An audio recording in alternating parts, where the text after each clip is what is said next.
દાખલા નંબર 23 પી કેન્દ્ર અને 10 સેન્ટીમીટર ત્રિજ્યાવાળા વર્તુળની બહારના બિંદુ એ માંથી દોરેલ સ્પર્શક વર્તુળને બી માં સ્પર્શે છે. જો પી એ બરાબર 26 સેન્ટીમીટર હોય તો એ બી શોધો. ધ્યાન આપો ભાઈ, અહીં શું કહે છે શરત કે અહીં પી કેન્દ્ર અને 10 સેન્ટીમીટર ત્રિજ્યાવાળા વર્તુળની બહારના બિંદુ એ માંથી દોરેલ સ્પર્શક વર્તુળને બી માં સ્પર્શે છે. એક વર્તુળ દોર્યું, એનું કેન્દ્ર પી લીધું, એનું બહારનું બિંદુ એ, સ્પર્શક કાં તો નીચે લો કાં તો ઉપર લો, કોઈ પણ એક બાજુએ લઈ શકાય. આપણે નીચે લીધો એ બી, અહીંયા સ્પર્શક બી બિંદુમાં સ્પર્શે છે. તો આ સ્પર્શ બિંદુએ દોરેલી ત્રિજ્યા સ્પર્શકને કેવી હોય? લંબ. એટલે આ ત્રિકોણ કેવો બન્યો? કાટકોણ ત્રિકોણ. પીબી બરાબર ત્રિજ્યા કેટલી લેવાની? 10. પીએ બરાબર 26 સેન્ટીમીટર આપેલું છે, પીએ 26 છે તો એ બી શોધવાના છે. તો આપણને સૂત્ર ત્રિપુટી ખબર છે, 10 જેમ 24 જેમ 26. તો આપણો જવાબ કેટલો આવશે? 24.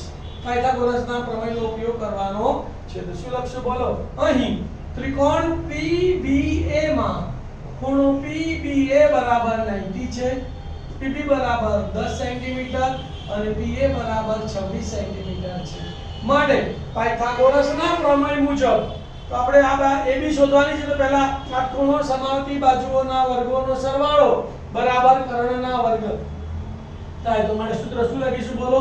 PB સ્ક્વેર વત્તા AB સ્ક્વેર બરાબર PA સ્ક્વેર. ચલો PB ની વેલ્યુ કેટલી છે? 10. 10 નો વર્ગ વત્તા AB શોધવાનો છે એટલે AB સ્ક્વેર m ના m બરાબર PA એટલે 26 નો વર્ગ.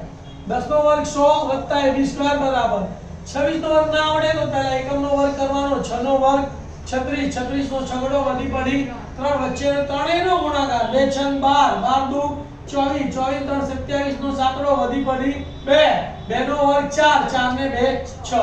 તો 26 નો વર્ગ કેટલો આવ્યો? 676 વત્તા 100 સામે જાય તો માઈનસ. તો માટે b સ્ક્વેર બરાબર 676 માઈનસ 100.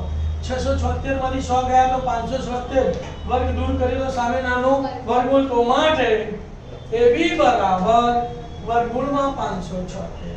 576 એ કોનો વર્ગ છે? 24 નો. આપણને આમે ખબર છે કે 10 જેમ 24 જેમ 26. તો માટે ab બરાબર 24 સેન્ટીમીટર.